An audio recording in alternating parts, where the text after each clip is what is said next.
Once again, I'm Sandwich Dad. Hello, sandwich fans. I've got some leftover ingredients from a sandwich I made the other day, but I'm out of that good sourdough that I built the first sandwich on. What I do have is Kraft singles and 4 slices of white bread.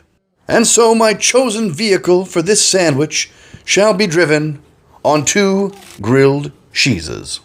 I don't care if it rains or freezes as long as I've got 2 nice grilled cheeses. 2 Kraft singles on each. Put it all together, and then we'll choose to live our life in the margarines today. Some folks will say you should use mayonnaise. It'll change your life. And you should use mayonnaise to make a grilled cheese.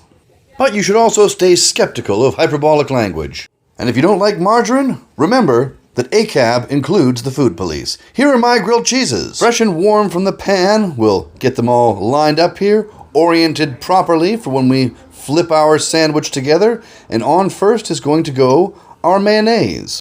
This is a homemade mayo I made with tarragon, cumin, and lime. I tend to get a bit fancy in the summertime because I have all these herbs in my garden.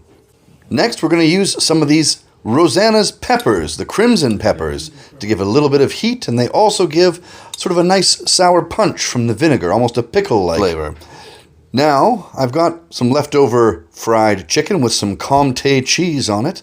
I've sliced it up so it will better fit on the sandwich. Could have maybe used a little more chicken, but what can you do? More herbs as well. I've got some nice dill I'm going to put on there, as well as some fresh garden basil. And we know what goes well with basil and with dill is freshly sliced tomatoes. Of course, a bit of salt and pepper needs to go on top of those. And by now you might be thinking, hey, Sandwich Dad, wasn't this a club sandwich? Why are you only using 2 pieces of bread? Well, smart guy, technically I'm using 4 pieces of bread, but I get your point. And FYI, the 3rd piece of bread was not always a staple in a Clubhouse sandwich, and in fact, that 3rd piece of bread was once referred to by American food legend James Beard as a bastardization of an American classic. That said, if you want to see me make a Clubhouse with 3 grilled cheeses, you can go check the archives. I believe I've done it before. More of that mayo on top, bacon on top of the tomatoes, and then some nice butter lettuce. Really, as long as you've got some poultry, some smoked pork, some tomatoes, some lettuce, some mayonnaise, you've got the ingredients for a good club sandwich. Put it all together, have a quick look. Then, of course, what's next is we're going to cut diagonally. Here we go. And wait for it. Reveal. Beautiful little processed cheese pull there.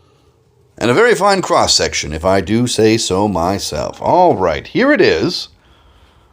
My Clubhouse on 2 grilled cheeses taste test. The reason I love summer so much is because adding fresh herbs to a sandwich is just the ultimate elevation. All that freshness balances out the salty, creamy cheese and barely feels at all like the 2,000 calories or whatever this sandwich probably is. For the Clubhouse on 2 grilled cheeses, I've been Sandwich Dad. 5 out of 5 easy chairs for this one. Sandwich Dad, good day.